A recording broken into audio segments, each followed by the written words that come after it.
This is for our week a continuation and 9. Okay. Let me just flash my screen. Mhm. So, still have um Dorothea Orem. Okay, we have Dorothea Orem. For this one, Dorothea Orem's theory is all about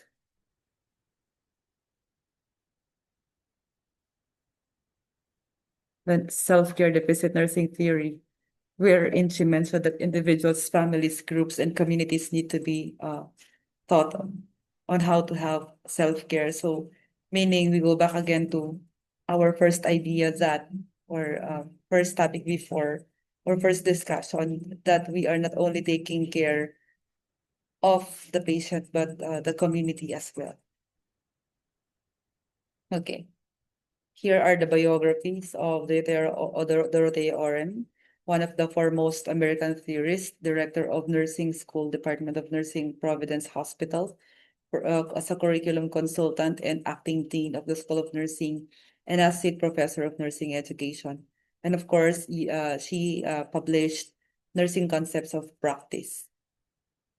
How did Orem define meta paradigms in nursing? For Orem, um, helping clients to establish or identify ways to perform self-care and activities. So, meaning for her, um,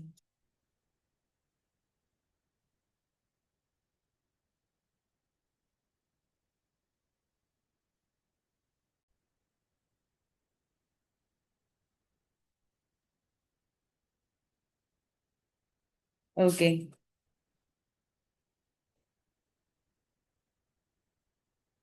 So let me continue, guys.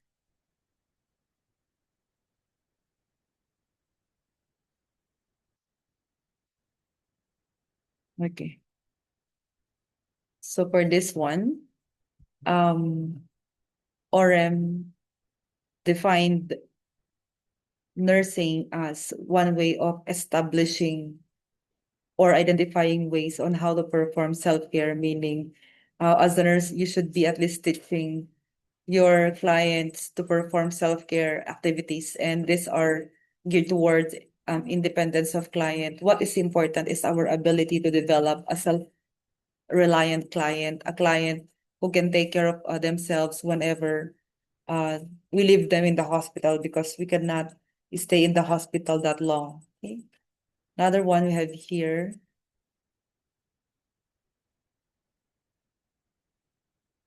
the person. For Orem, the person is a human being that is very different from other living things in terms of capacity because of our ability to reflect. So as a human being, we have our ability to reflect. So as you see, the definition of nursing and person of Orem is somewhat different from other grand theories that we have discussed the last few weeks ago.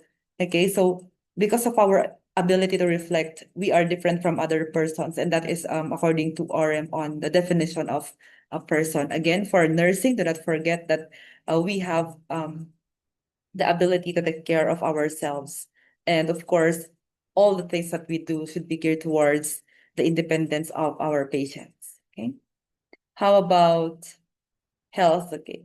So Orem defined health same as the WHO, with a person with a state of mental and social well-being, not merely in the absence of disease or infirmity. So it doesn't mean that if you are um, um, having a disease, or if you're suffering from colds, or you're suffering from headache, you are unhealthy. No. So again, um, it is a state of mental and social well-being, not merely the absence of disease or infirmity.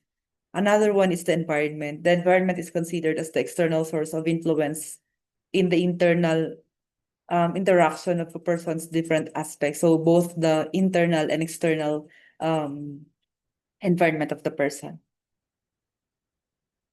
What is all about the self-care deficit theory? So when we say the self-care deficit theory, it talks about a conceptual framework here. You have here what we call a self-care demands, nursing agency, with self-care agency as the conditioning factors. Okay, so we'll discuss it one by one.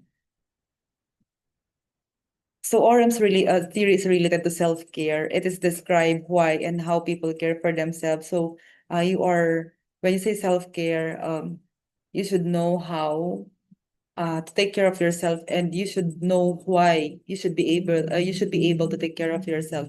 But in the nursing profession, you should be able to take care of yourself because you cannot take care of other clients if you will not take care of yourself as a nurse.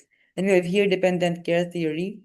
This explains how family members and friends provide dependent care for a person who is socially independent. This explains how family members and friends provide dependent care for a person who is totally or socially independent. So when you say dependent care, somebody's providing the care, not the person, or the person is highly dependent on the care given by the other person. So that is dependent care theory.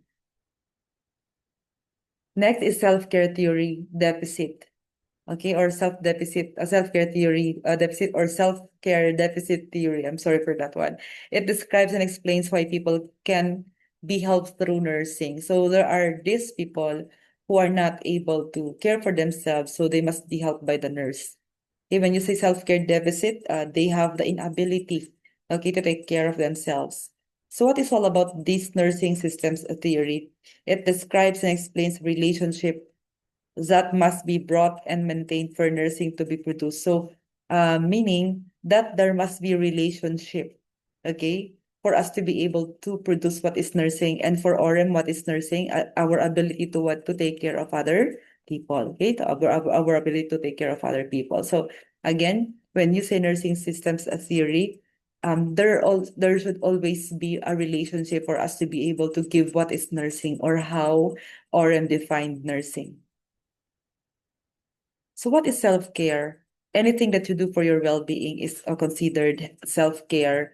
Anything that is functional, anything that is developmental, anything that is an advancement of yourself is a form of self-care. Like, for example, reviewing for your lessons, taking a bath, those are forms of self-care. Um, Getting out from a very unhealthy environment, that is another form of self-care also. We also have here dependent care. Dependent care is anything that you provide to a person um, with the word unable, meaning you give care to a person because the person is unable to perform self-care.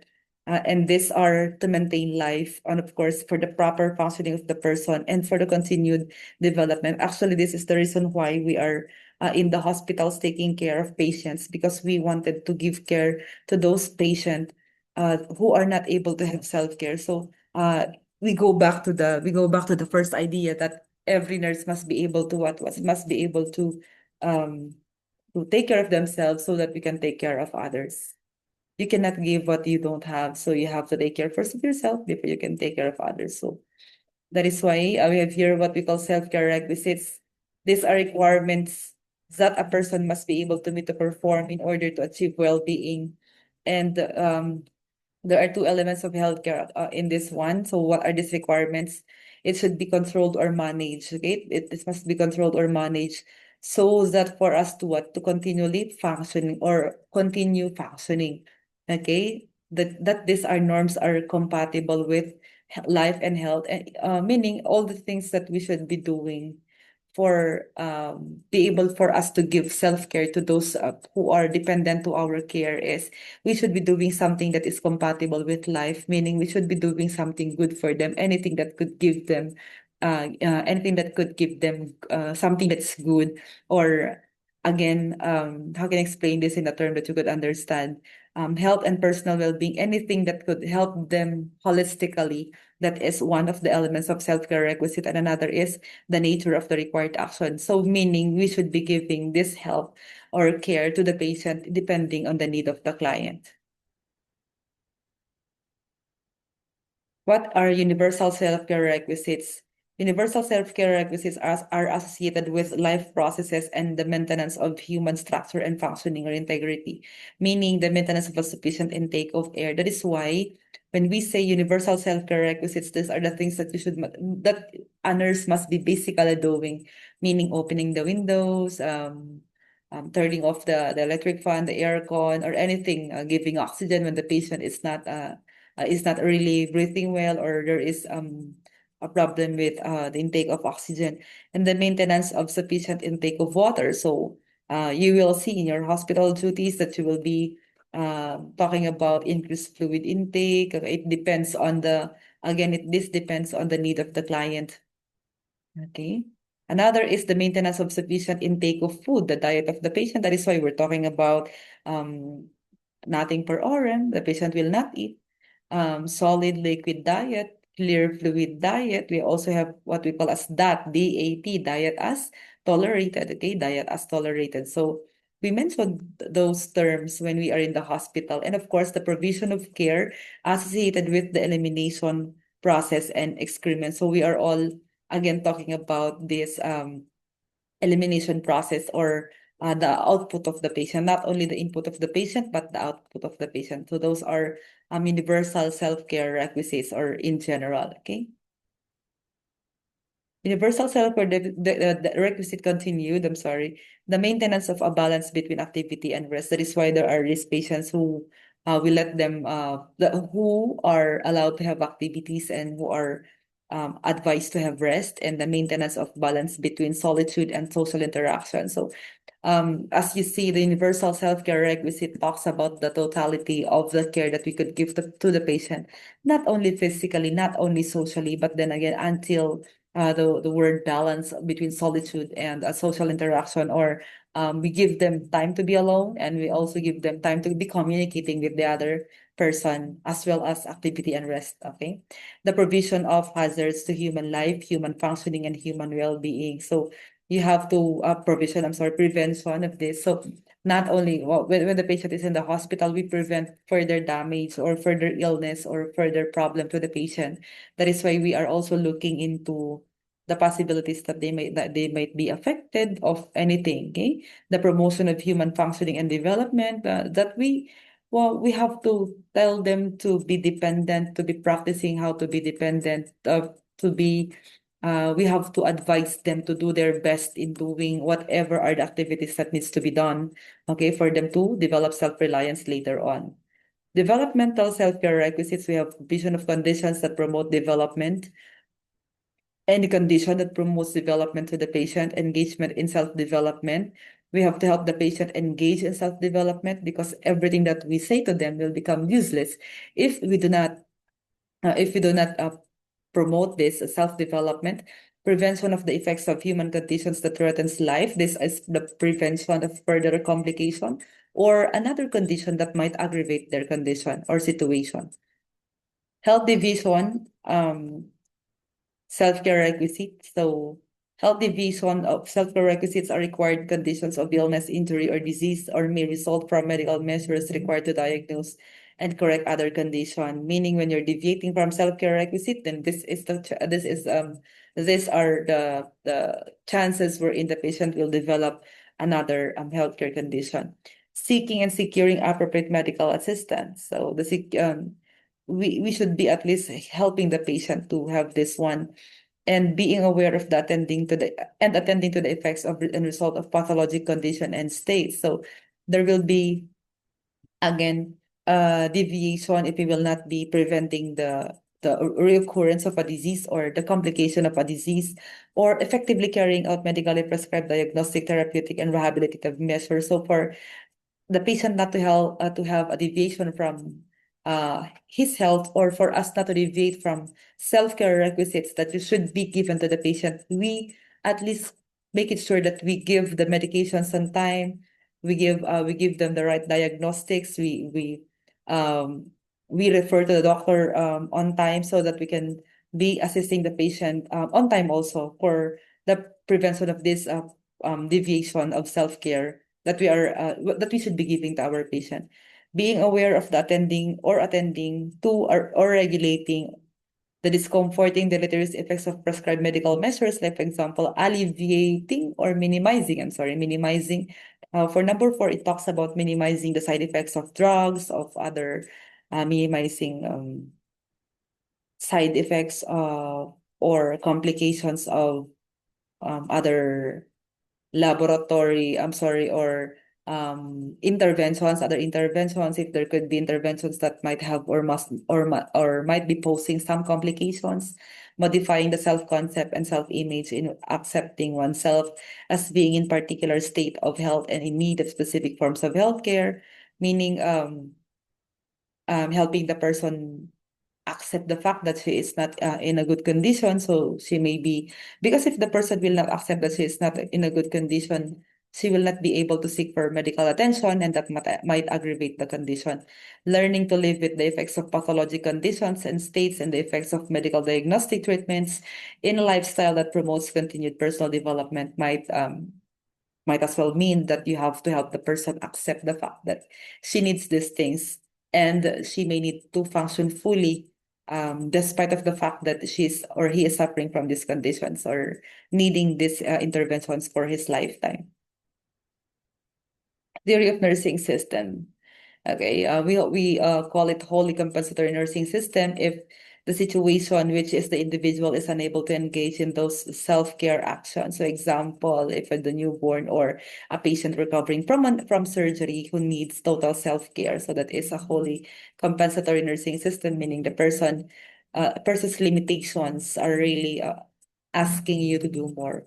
Partial compensatory nursing system. This is represented by a situation in which both nurse and the patient perform care measures or other actions, meaning you are just assisting the client, but the client is should be doing his part for the client to be able to have his recovery.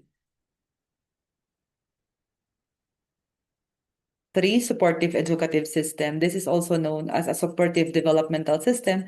The person can perform or should learn to perform required measures of externally or internally oriented therapeutic self-care, but cannot do so without assistance. So, meaning the person might be able to do it, but the person might need some assistance coming from the nurse or the healthcare provider. So, this, for example, that the mother knows how to breastfeed the baby, but he or she may need the nurse for proper counseling or helping her to have the proper breastfeeding method or learn from the proper breastfeeding positions or methods. Okay? Basic conditioning factors are age, gender, and developmental state, health state, sociocultural orientation, healthcare system factors, family system factors, patterns of living, environmental factors, and resource adequacy and availability. So as you see, the theory is a grand theory. This definition of terms makes it more difficult, right? So these are basic conditioning factors. These are the things that are present to an individual. And therapeutic self-care demand is the totality of self-care actions to be performed for some duration to meet known self-care requisites by using valid methods and related sets of actions and operations. Meaning, as when you say therapeutic self-care demand, these are the actions that you are doing for you to be able to have this or for you not to be able to have self-care deficit later on. That's the easiest way. Nursing agency is a complex property or attribute of people educated and trained as nurses that enables them to act. So meaning nursing agency are the knowledge that we are using to take care of other people. Okay? Like for example, the therapeutic use of self. And of course, when you say self-care agency, these are again the things that we possess in order to help people. Helping methods, we have here acting or for doing for another person, meaning you are doing something for the patient because the patient is unable to do so, or guiding and directing or helping the patient to do proper interventions and providing physical or psychological support. Providing physical or psychological support, meaning when you are giving choices to the patient, guys, you don't give patients advice, okay? You only give them choices. You provide them choices and they will be the one to decide, okay?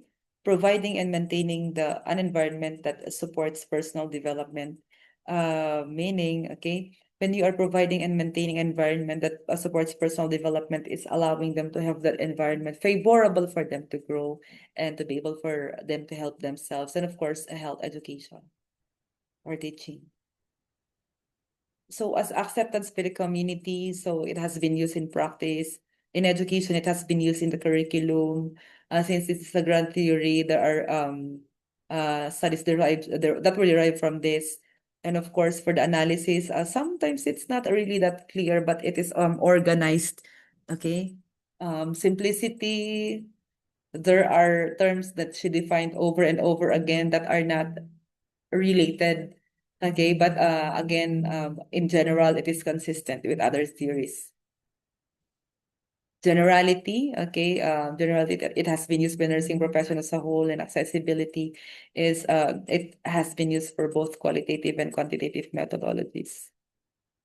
For the importance, okay, it gives direction to both nursing specific outcomes related to identifying and meeting therapeutic self-care demands and self-care management system. Both the nurse and the patient must be able to take care of themselves. That's the message of Orem. Another one is the system model in nursing. Health is a condition in which all parts and subparts are in harmony with the whole of the client. So everything must be well by Betty Neuman. So Neuman is talking about this theory, but here are the biographies. Okay. Completed nursing with a double honor. She was a school nurse, industrial nurse, and hospital staff in California. Received a doctoral degree in clinical psychology. Have several publications. Fellow in the American Association of Marriage and Family and Family Therapist, international consultant, and internationally known for nursing schools theory-based practice. So she believes that in nursing, it is a holistic approach. You have to consider all factors. So medyo general siya, okay? Of client's health. So the nurse must be able to adjust to meet and unique the individual needs of every client. Okay. So it's a holistic, sorry for that one. It's very holistic. Okay. Next, the person, it may be the individual or the community. She sees the person as an open system that works together with their parts. So, and interacts with the environment. So again, the person in her theory, the theory of Newman is the patient. Health is dynamic in nature. A person's health depends on which state of health continuum they are in line with. The person may be in line with the state of wellness or illness. So meaning the person could be ill or well. Okay. And environment, it could be both the external and internal. It could be we could be having interpersonal or intrapersonal stressors. So it's the same with Orem that she defined the environment that could be internal and external. Okay. As you see, okay, there are a lot of things in her theoretical framework that you really don't want to understand. But again, okay, so this is the basic structure of energy sources or the person. You have here lines of resistance, defense, and flexible line of defense.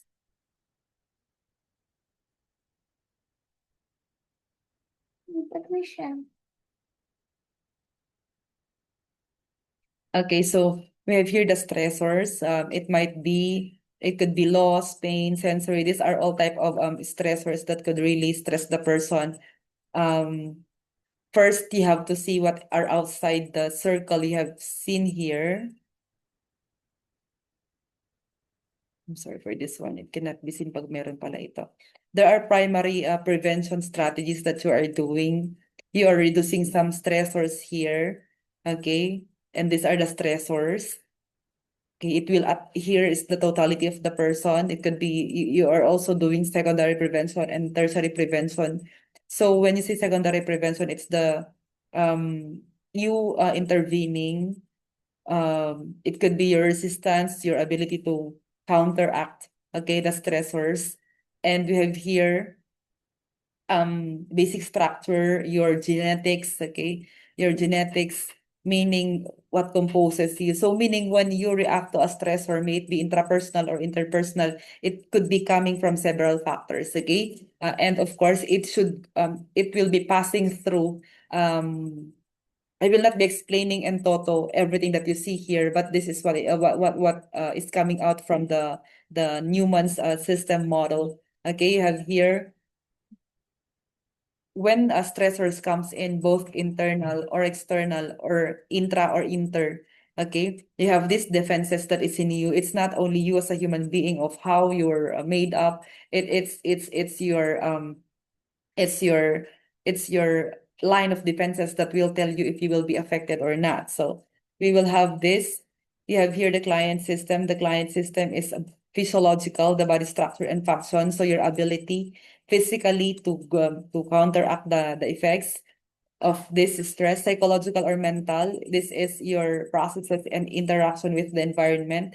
Sociocultural, it is your culture, your social makeup or sociocultural functions or conditions. Developmental, these are age-related class. So these are all affecting you as a human being on how you react to certain environmental stressors. Okay. So this is a system model in nursing practice. Basic structure, when you say basic structure, it is a central core that is made up of basic survival factors, meaning your genetics, your strengths, your weaknesses, okay, as a person. Dad, pasok ka muna dito sa office. Sige, sige. Sige. Next is lines of resistance. These are acts to facilitate coping. These are acts to facilitate coping. Okay. Sorry for that one. These are acts to facilitate coping to overcome the stressors that present in an individual. So that's what I've told you. You have the different lines of resistance, okay, for you to be able to cope to some circumstances. Normal line of defense necessary to achieve the stability of system and must act in coordination with normal wellness state. Meaning this should be in you. This must be in coordination of what you are doing for you to be able to have your defenses intact. Okay. Flexible line of defense boundary for normal line of defense to adjust situations that threaten the imbalance between client stability, meaning after you are able to resist or after you are able to cover the human body for something that is coming in, maybe a stress or physical, psychological, or emotional. The flexible line of defense, for example, it goes beyond the normal line. It goes beyond the normal thing that you could control, and then the flexible line of defense will act into it so that you will be able to at least um, have another line of defense when the normal line of defense fails. Okay.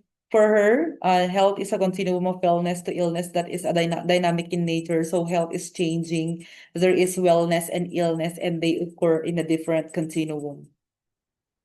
The stressors, these are tensions, alterations, anything that causes the client, may it be an untoward situation, may it be intrapersonal or interpersonal. When you say intrapersonal, it is within your internal, it is between your internal and external environment. And when you say interpersonal, it could be role expectation. And when you say extrapersonal, these are policies or financial circumstances. So anything that causes you untoward feeling is called a stressor. Degree of reactions. Okay, reactions are produced both, it could be positive or negative. So when you say negentropy, it's set towards the stability of wellness. Pag sinasabi natin egentropy, set towards this organization or the system of producing illness. So it depends on how you react on these stressors. It could turn into negentropy or egentropy. So when you say negentropy, it is for positivity or it is a positive response. And when you say egentropy, it is disorganization. Okay, meaning it is something that is what? Negative. Prevention as intervention. Primary, it focuses on foreseeing the result of an action or situation or act, preventing its necessary effects as possible. So, primary intervention is when you're able to, oh my God, I should not be doing this. That's primary.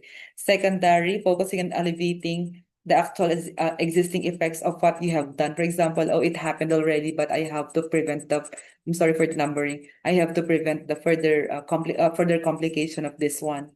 Okay, that is your prevention as intervention. And tertiary, if you are rehabilitating. Okay, if you are rehabilitating, you are just only bringing the good in that bad situation. But that's tertiary. Acceptance by the nursing community, it has been used in practice. For education, it has been widely used. Okay, for research, it has been tested. It has been tested so many times. For clarity, it's very clear. Okay, it's very clear. And simplicity, the thing that they think it's simpler than what is Orem is talking about. And generality, it's comprehensive, accessible for empiricism, okay, in nursing. And of course, very important for professional nurse to have an accurate assessment, planning, implementation, and evaluation as well. Another one, the last one, is the behavior model of Johnson. Each individual has the predisposition to act with reference to the goal in certain ways rather than in other ways. So if you have this goal, you should be working towards that goal. So it's not goal attainment theory, okay? Um, it's the other way around. So this is your behavioral system model. Your behavioral system model for Dorothy Johnson, she talks, we talk about her biography. So finished her master in public health at Harvard University, advocate as for nursing science and as an art.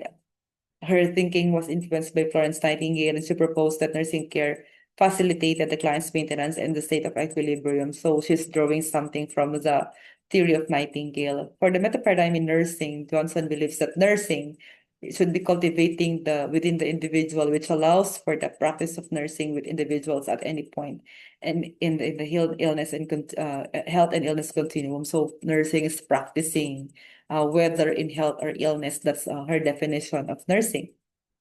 Okay. Or nursing must be present whether in illness or wellness conditions. Person, she viewed the person as having two major systems, both biological and behavioral. It is the role of medicine to focus on biological and nursing in the biological, meaning biological for medicine and behavioral in nursing. So I'm sorry for this typo error. Again, for meta paradigm in nursing, Johnson defined person as we should be focusing more on the behavioral aspect rather than the biological aspect. Okay. For health, an elusive state that is affected by social, psychological, biological, and physiological factors. Her model supports the idea that individual is striving to retain some balance or equilibrium. So health for Johnson should be equilibrium in all aspects. There should be balance. For the environment, she believes that an individual is being influenced by all events in the environment, anything, okay, that you see, that you hear, that you feel affects you as an individual.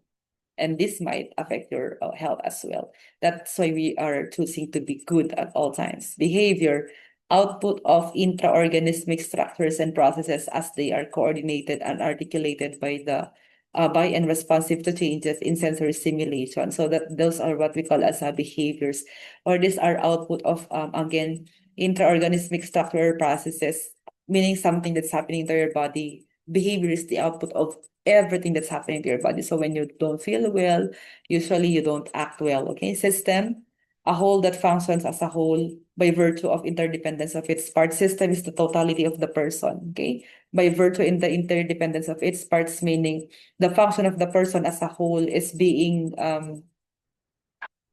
dictated on how the person is uh, um, functioning in every part of his or her body.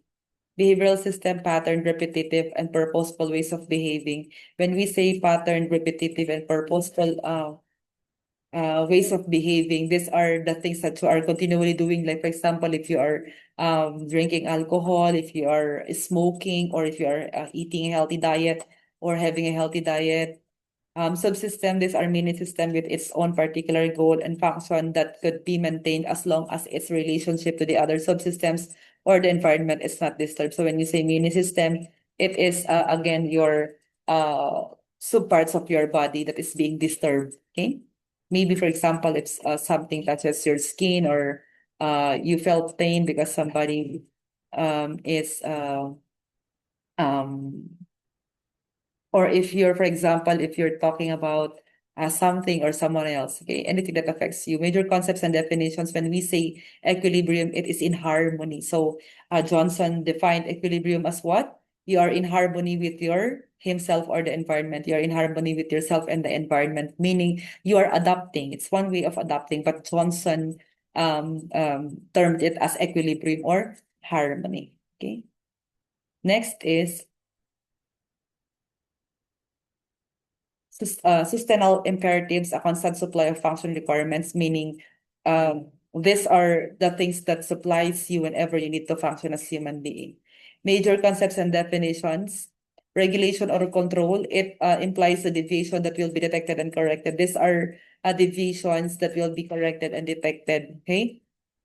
Um, and when you say tension, if you're strained, if you're stressed, if you are meaning it is the end product of equilibrium disturbance if you are not in balance anymore, and that will now give you tension. Like your muscle, if your muscles are not in balance anymore, then it creates tension, and sometimes it will give you a situation that you do not like pain. Okay, so when you say regulation or control, it's deviations that you are able to detect or control, and tension is when the equilibrium is now disturbed. Okay. Stress or anything that gives you instability. Again, anything that gives you tension or instability is a form of stress. Or like for example, the chair is not good. Okay, the mouse is not moving. The internet connectivity is not uh, giving. So it could be a form of stressor. So in Johnson's behavioral system, you see here, you have here subsystems, okay? In this model or framework, you have seen here, you have behavioral disorder, you have stress.